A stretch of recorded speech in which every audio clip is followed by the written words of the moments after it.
thank you, Michael Ferrier, for taking the time to answer a few questions on this first day of the Blues Writing Conference, which is at once a celebration and also a reconsideration in many ways of the life and work of Haitian writer Jean-Claude Shaut.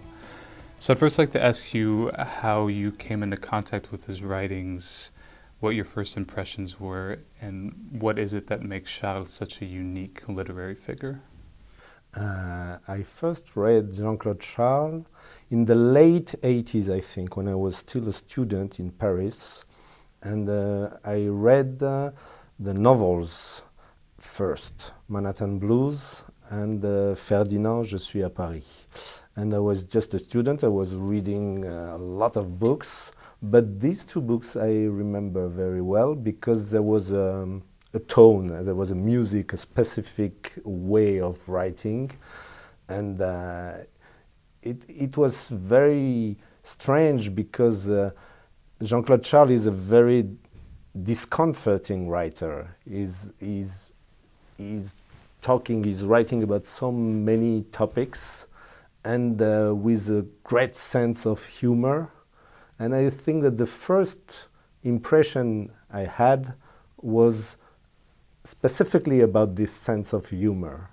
I never read someone who was so joyful, and at this time I was studying the French literature, and sometimes French writers are very serious and a little bit arrogant sometimes. And when you use humor in your text, when you make some jeu de mots, playing with words and so on, well, people laugh, but then says, oh, it's not so serious, it's not a serious writer. And Jean-Claude Shaut, it was really amazing because he did that. It is a very risky way of writing, but this risk is completely successful. And I don't know many writers who can do that, who have the guts to do that, and who have the talent to do that. Perhaps someone like Georges Perec can do that too, but there are not so many writers who can use this sense of humor in very serious text, and it works. At least it worked for me. Right, yeah. Is there a particular text maybe outside of his fiction that stands out for you? If so, why? A particular text about with humor? No, just out of any of the texts of his body of work. I would say Manhattan Blues for the novels, and this very strange text that is called in French Le Corps Noir, the black body, because this is an essay, but I never read an essay like this. And it's very strange because it starts exactly like an essay. You have a very beautiful quotation at the beginning. It starts very seriously, and then suddenly, French people say, ça part en vrille. It's kind of a spiral, and you have many kinds of, a very wide range of texts that come in one text, and you are completely amazed by this. But I think Le Corps Noir was in 1980, and I think that if someone now would send this kind of manuscript to a French publisher, wow, perhaps it would be accepted, but it would be. I think a French publisher now would ask the author to reconsider and make it a little bit more formatted, a little bit more serious, a little bit more classified, organized.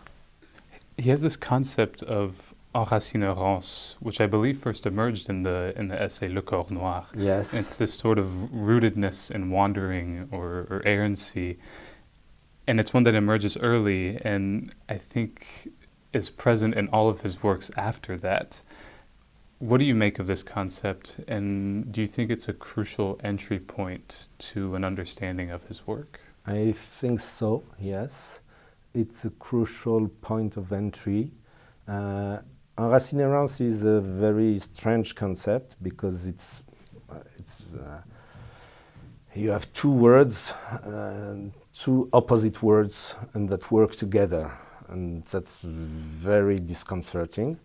But it fits with Charles' way of life, because he was always, he was a kind of nomad, but he was, at the same time, he had many bases, and he was a perfect New Yorker, he was a perfect Parisian, and he was in between.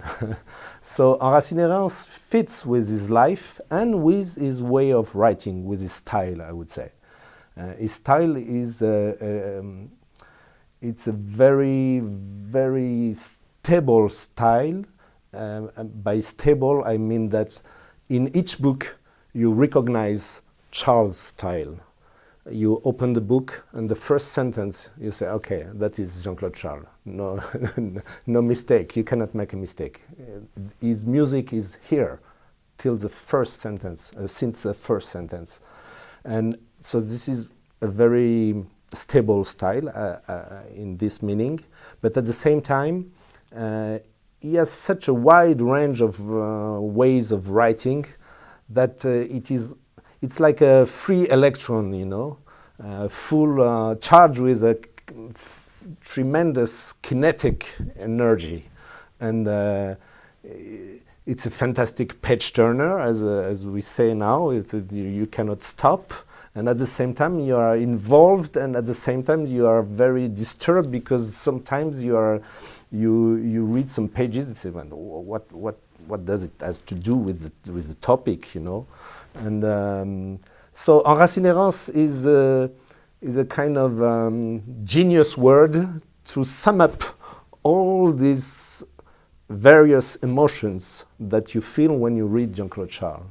And I think he found something. He found one word that perfectly sums up his way of life and his way of writing. What do you think reading Charles contributes to our understanding of literature generally, and maybe more specifically to our understanding of Caribbean literature? There are two questions in your question.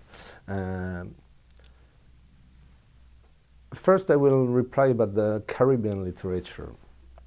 I am not so sure that Jean-Claude Charles is a perfect example of Caribbean literature, because he always wanted not to be enclosed in such a definition, you know, and I think he was right.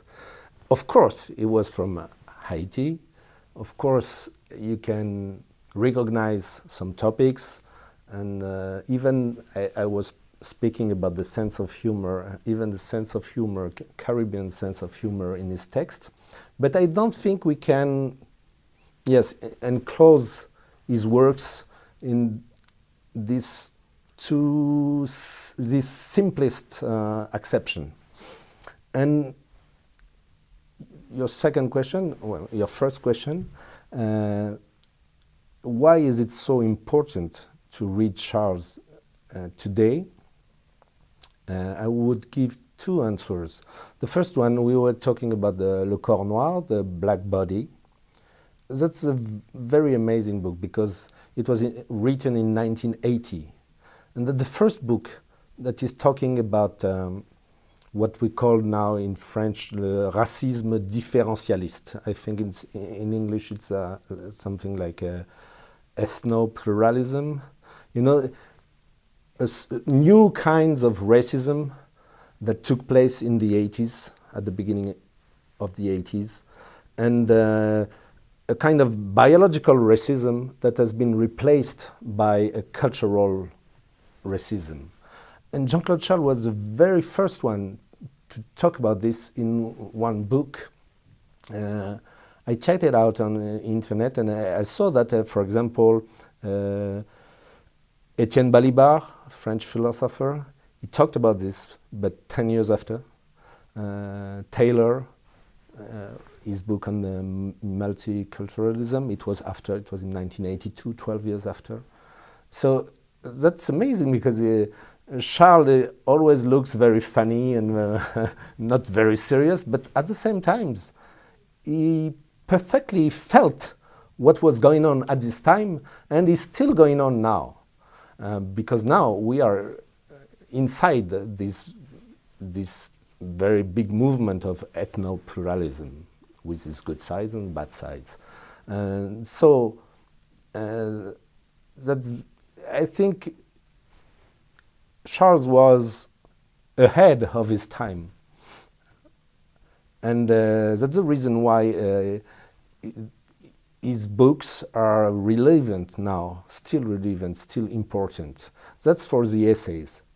And for the novels, Charles is simply one of the most modern writers still now. I mean, when you read Charles, you read someone who has studied Joyce, Proust, Virginia Woolf, Beckett, Louis Ferdinand Céline. Charles has perfectly integrated all these very important writers and is going further. He's trying to make something more.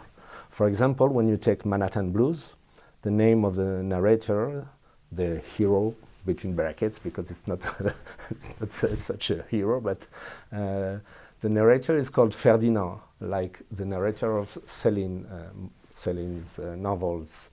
And you have some very light allusions to Joyce, to Faulkner.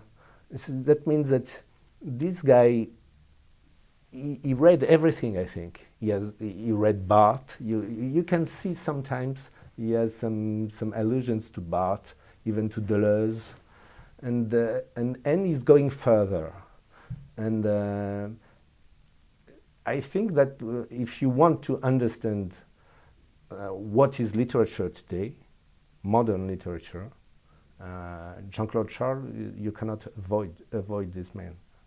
I think it's fascinating how you mentioned it.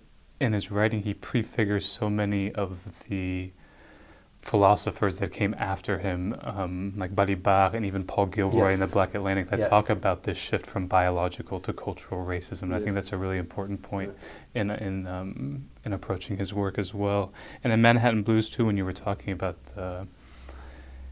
his refusal to be kind of placed into a particular category. In Manhattan Blues, I mean, it's a novel that engages with Haiti, the United States, the Caribbean, France, all at once, but at the same time refusing to be kind of incorporated in a single corpus of work.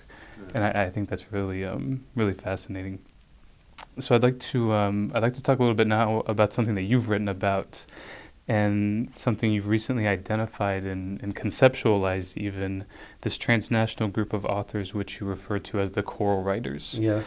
And you write that, I'm quoting the Philcox translation into English, their literature forms a hybrid space where several cultures communicate while cohabiting with two or even several languages of reference, and constantly reinventing the individual on the basis of identity dynamics. These writers, as you note, are little translated into French, and their contributions to and departures from the tradition of Japanese literature are virtually unknown.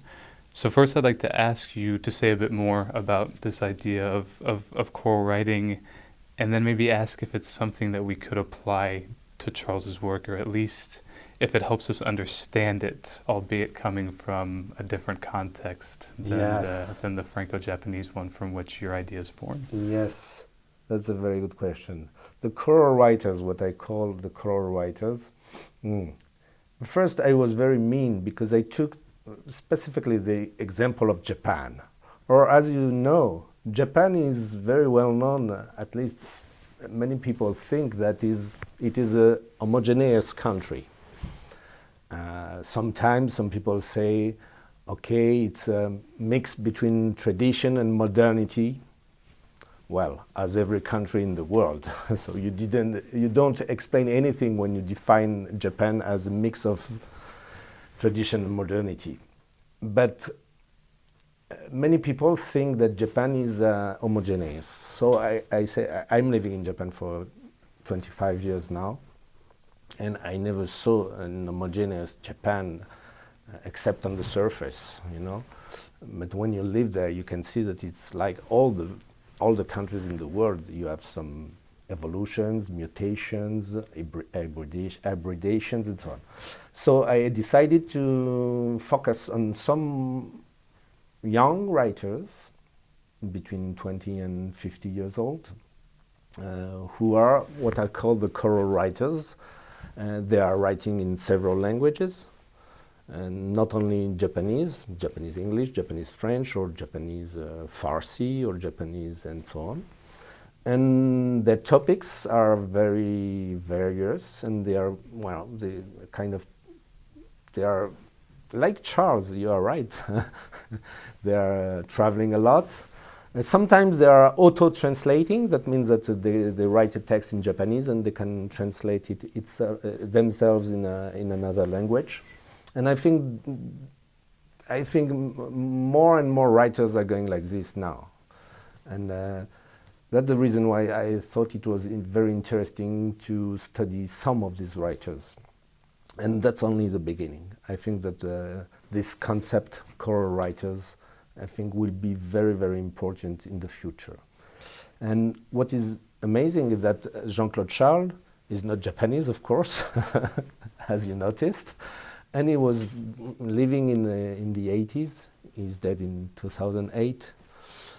So once again, he was ahead of his time, and he was already a choral writer. And he has, in one of his books, he describes himself, not himself, the narrator, but well, Ferdinand is described as one band main, homme orchestre, playing with many, many instruments, a little bit funny, a little bit grotesque sometimes. And I think this is Charles. This is a very good image to understand Charles. He comes from a background, of course, Haiti, but he moved a lot in Mexico, in Paris, in New York, and so on. And so he has many, many, many cultural backgrounds that he accepts. He doesn't try to put a hierarchy between all these sources, and he tries to do something with that. And I think our world, the world where we are living now, is more and more like this. A lot of encounters, a lot of people talking, exchanging, and at the same time, of course, that's mechanical.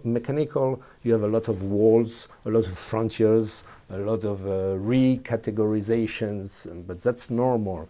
And Charles was ahead of his time. He was already in this movement, and the most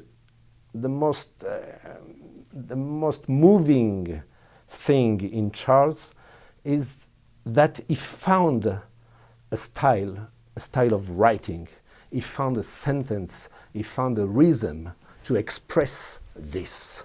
When you read a sentence of Jean-Claude Charles, you are like in a big traveling with a lot of perturbations sometimes, and sometimes bifurcations and so on, ramifications.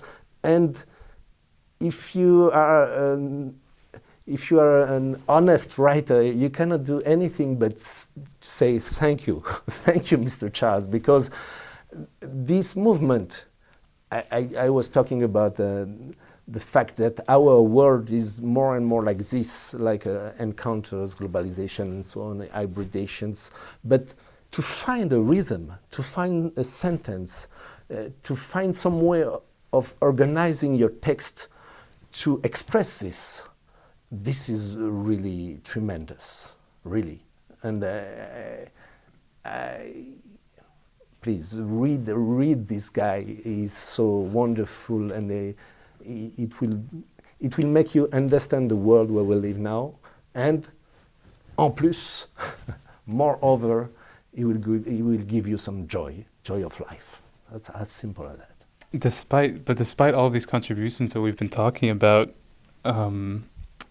and his impressive spectrum of work, he has remained somewhat, to a certain extent, in a state of obscurity. Yes. His work has. So I'm wondering why you think that is, and just a final question: What do you think this conference, bringing together all these writers, artists, and scholars from all over the world, can accomplish and will accomplish in these coming days? Your first question is the big question. Why this tremendous writer, this excellent writer, has been forgotten for so many years? There are many answers, but first, he is not the only one to be forgotten. You know, the French painter Georges de Latour has been forgotten for 300 years. So, for Jean-Claude Charles, it is 10 years. He's dead in 2008. So 10 years is not so long. But I think there are many explanations. Charles has been forgotten first because he is dead. He is dead in 2008. That means at a time when you, as a writer, when you want to publish a book, you have to defend it. You have to defend it in the newspapers, you have to defend it on YouTube, you have to defend it in the television and so on. And when you are dead, you cannot defend anything. So that's the first explanation, very simple but very real. And that's the reason why to publish now, like Mémoire d'Encrier, Rodney Saint-Éloi is doing now, it's a very good idea, it's an excellent idea to publish this text again, because these texts were not available anymore. I live in Japan, so I ordered some books of Jean-Claude Charles to Tokyo. And I received some books, Manhattan Blues, the first edition.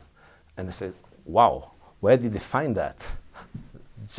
And I opened, and the first page, I got it here, I can show it to you. The first page of this book, it is written pilon. Pilon means it will be, pilonné is when a book will be destroyed by the editor. So this book was going to be destroyed, but that's why the word pilon was. But close to the word pilon, it was written APHP. APHP in French means Assistance Publique Hôpital Psychiatrique. That means that this book was going to be destroyed by the publisher, but instead of destroying it, they gave it to the psychiatric hospital in Paris. And so that's a very good story, because what we are trying to do now in this conference, we are the crazy ones who want to to put a light on Jean-Claude Charles again. So that's a very, very good idea for Rodney Saint-Éloi to publish these books again. When these books are available, people will read and people will understand. I have no doubt about it. And another reason why Charles has been forgotten, I think that he did a lot of things. He was writing some texts, some novels, some essays. He was writing for television, for radio, for movies, Raoul Peck, and for Le Monde, for Libération, for Géo, for many, many French newspapers. So he was like a butterfly, you know, writing here and there, this kind of text, and it's very difficult to catch a butterfly. And that's the reason why you cannot catch him, so you let him apart for the moment. And that's the reason why I think he has been forgotten such a long time, 10 years. All right, thank you so much, Michael. It's been a pleasure talking to you. Thank you.